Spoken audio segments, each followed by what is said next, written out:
Good afternoon and welcome back. I'm Marcus Peter. The many dangers of smartphones and screen time for kids have been long articulated by now, but most have missed what this distraction is doing to their souls. We talk about this problem with John Melnikov. John Melnikov is a theology teacher based in Trumbull, Connecticut. He has a bachelor's in religious studies from Fairfield University and an MA in Christian leadership from Liberty University. Active parishioner at St. Jude in Monroe, Connecticut. Regular contributor at Catholic Exchange. John, thank you for joining us. How are you? Thank you very much for having me. I'm quite well, thank you. So, TikTok and the Noonday Devil. That's an interesting title.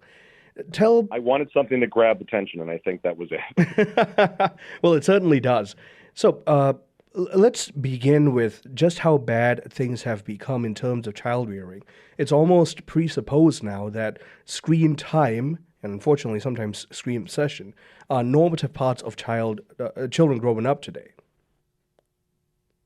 Absolutely. It's bled into parenting in a really sort of insidious way, insofar as that now screen time is turned to far too often to give parents a break. As a parent myself, I know that there are moments when you need a moment, to just sort of step away and regroup and then go right back into being a parent.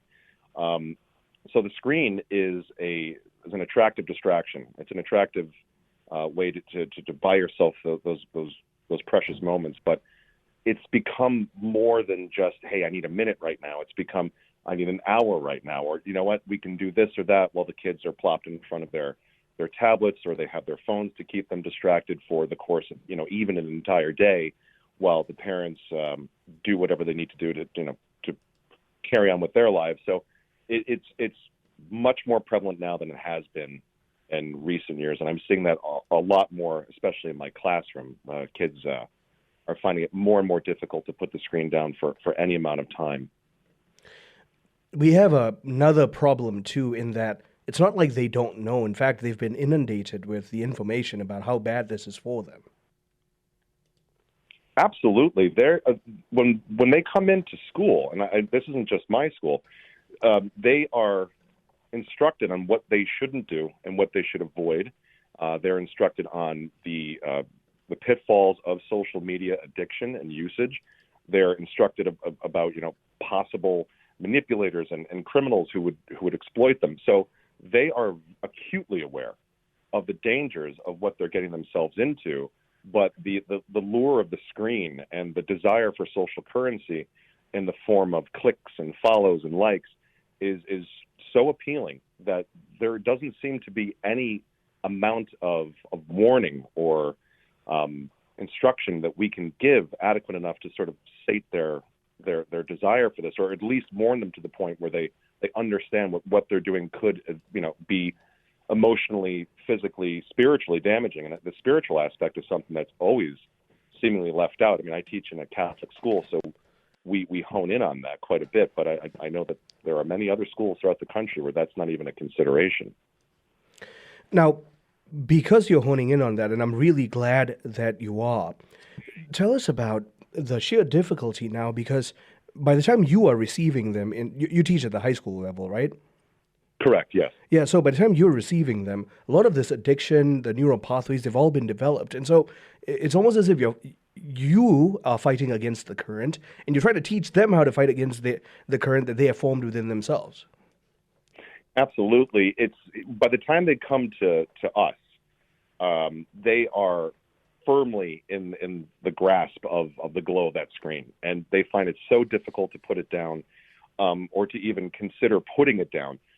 Sometimes when I'm going to give a lecture, or we're going to have an assignment that requires them to do some actual research or some serious thinking, the idea of, well, I won't be able to have my phone, or if Mr. Melnikov sees me with my phone, that alone sends them into a spiral. So by the time they come to us, they're very, very, very firmly in the grasp of the addiction to social media. So to fight against that, I found it becoming more and more difficult, even in the past 5 years. And we oftentimes put a lot of the blame at the feet of COVID for what we're seeing now in terms of development, and especially in teenagers. But I don't think that's fair, because I've noticed it over the course of the past, let's say, 15 years, that the addiction is becoming more and more visceral and insidious. And to fight against that, it basically comes down to designing spiritual therapies, spiritual programs to meet each different class or each different grade where they are. They come to me, and I need to sort of discern and ascertain where they're coming from first, and then I can adequately prepare and design something to sort of combat the allure of the screen, which is not easy. I found that again recently, and this is going back, I'd say about 10 years now. They almost have a just complete disinterest in lived experience. They much rather have the instant gratification of social media, their posts getting likes, getting recognition for the things that they've done, than anything else. Whereas, for instance, just to use an example, when I used to show The Passion of the Christ, there was awed silence from beginning to end. Whereas now I've had to stop the film and say, hey, listen, put the phone away. And if something like that film can't hold your attention, then I think that we're really up a very, very formidable opponent.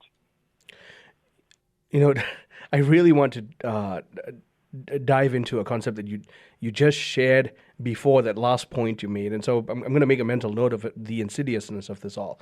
But isn't that the truth? I mean, I've seen full-grown adults do the exact same thing. They're sitting in front of the TV so something is playing, but they're also on their phone doing something.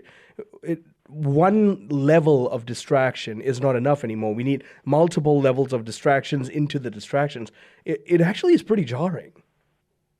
It is, and when you mention, this is not just something that is only happening to teens, but I think that when adults fall into the trap, they have a life of lived experience. They have formation already under their belt, and now this is more of a distraction from the day-to-day things that can crop up that sort of throw you a curveball when you're least expecting it. But we didn't grow up with it necessarily like these kids are today. So what I'm concerned with is, while adults may be falling victim to these sorts of the same things that my students are and my children are, teens are growing up with this now. So their formation is taking place while this is also happening. So I don't know what the end product of that, none of us do, what the end product of that is going to look like, of a generation who grew up with this sort of unbelievable addiction and obsession with their social legitimacy being found in the digital world. Now, again, you raised another salient point, but I want to go back to something you said 2 points before, and that's the insidiousness of it. Mm-hmm. I want to invite you to speak to the fact that what we're dealing with here is not just a technological phenomenon. There is great evil that's driving what's going on here, and we cannot take that for granted, but we don't want to sensationalize that either. Right. I think that, the evil one is always going to find that the easiest avenue in order to pull us away from loving and adoring our Lord in a manner that bears spiritual fruit in our lives. And so any and all means at his disposal are going to be utilized by demonic forces and with the devil himself. And you can see very, very clearly, at least I can, again, in the ambivalence that my students have to the divine. You can see how they're being pulled out of a life that ought to be lived, where they're constantly forming themselves and just basically performing analytics on their own trajectories, which will then help determine their path and sort of clarify what they need to do or what they ought to do in order to make themselves happier, healthier, and more in tune with their divine plans. But that is being completely thrown off kilter by whatever the insidious nature of social media is. And I do honestly, and I don't want to be too over the top in my condemnation here, but I have to say that I see the evil one's hand in this completely, especially because it's happening to kids and kids. So, John, let's pause there. The music is hitting, but we will continue on the other side of the break with John Melnikov, theology teacher in Connecticut, talking about doom scrolling and the devil. Stay tuned. I'm Mark Speeter.